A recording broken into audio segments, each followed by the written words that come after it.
이 영상은 단어와 관련해서 얘기를 해보려고 합니다. 단어를 내가 모르고 암기해야 하는 양이 많으면 영어를 한국어 뜻으로 바꾸는 것 자체에 포커싱을 둬야 되잖아요. 근데 어느 정도 내가 빈출 단어를 암기를 했으면, 예를 들면은 ETS 기출 단어책 있잖아요. 교재를 기준으로 내가 이미 70%의 단어는 이미 알고 있다라고 한다면 그때부터는 예문 중심의 공부를 같이 해줘야 돼요. 그래서 오늘의 두 가지 토픽은 무엇이냐면, 예문 중심의 공부를 한다라는데 그게 무엇인가, 구체적으로 어떻게 해야 하는 것인가, 그리고 더 나아가서 단어를 내가 점점 알아갈 텐데 아는 단어들이 점점 많아졌을 때 조금 더 효율적으로 공부할 수 있는 방향은 무엇일까에 대해서 제가 설명을 드리려고 합니다. 저희가 단어를 공부하는 이유는 문제를 맞추기 위해서거든요. 독해를 하기 위함도 있고요. 그럼 독해를 하기 위해서는 영어 단어를 보자마자 1초 만에 한국어 뜻이 툭 나와야 돼요. 그래야 우리가 다른 단어를 보지 않거든요. 근데 내가 그 단어를 1초 만에 한국어로 말할 수 없다면 그 다음 단어를 보게 되어 있어요. 글을 읽을 때.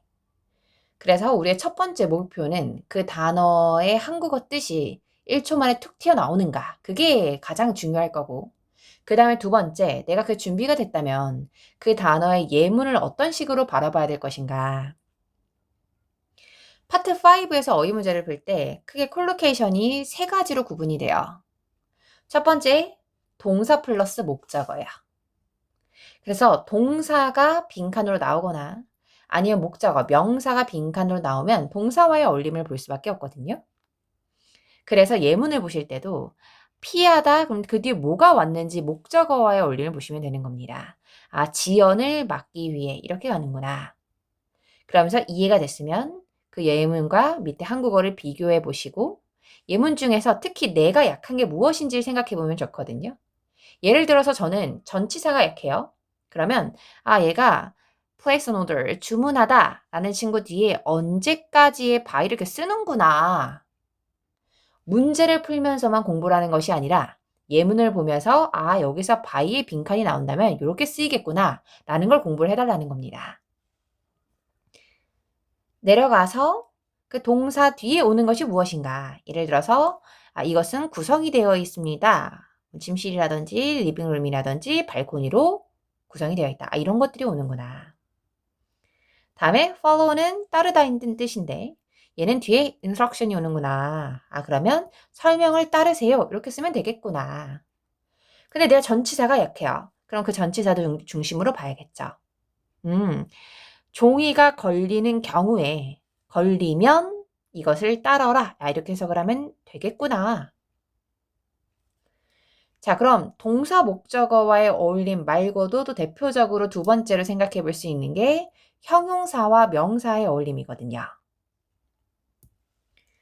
일단 말씀드렸던 것처럼 이 단어가 한국어로 무슨 뜻인지는 당연히 기본적으로 아셔야 되는 거고, 그리고 나서 독점적인 사용, 이 사람들의 독점적인 사용, 그게 주민 전용 이렇게 해석하면 되는구나. 왜죠? 시험 문제는 얘가 빈칸으로 나올 거기 때문이에요.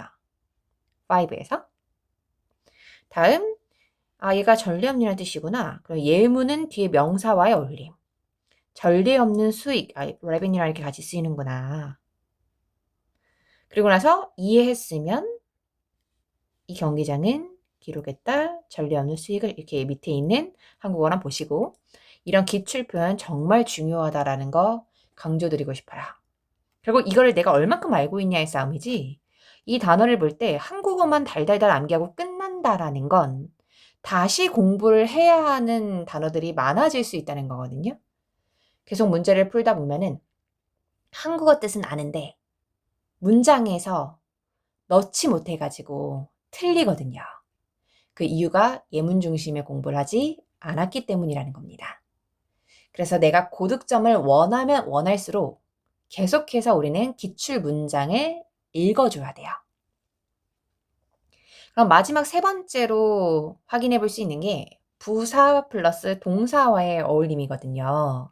예를 들면요.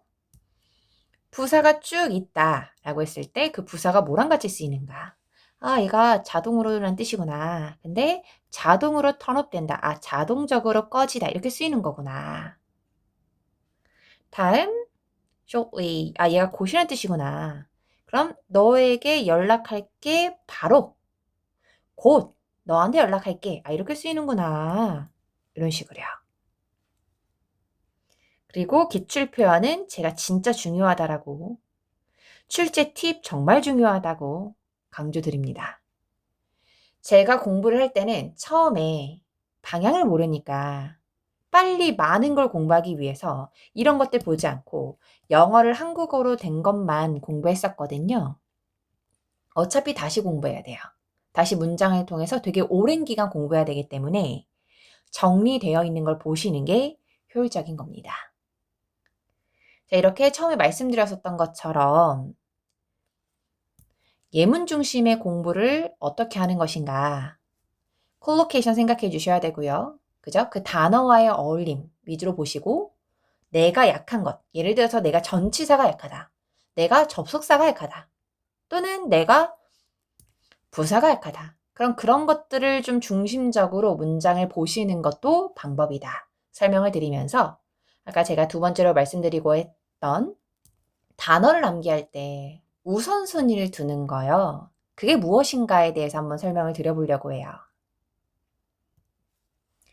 자, 그 방향에 대해서 크게 두 가지로 설명을 드릴 수 있을 것 같은데, 일단 첫 번째로는 내가 외워야 하는 단어가 얼마나 많은가, 그 양에 따라서 우리가 봐야 하는 게 좀 달라요.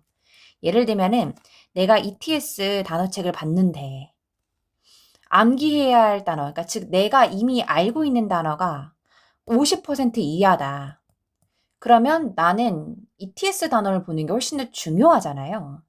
근데 그 단어 외에 기출이라든지 아니면 이론서를 풀고 나서 나오는 단어도 정리해가지고 그것까지 다 암기해버리기에는 사실 시간이 부족하거든요.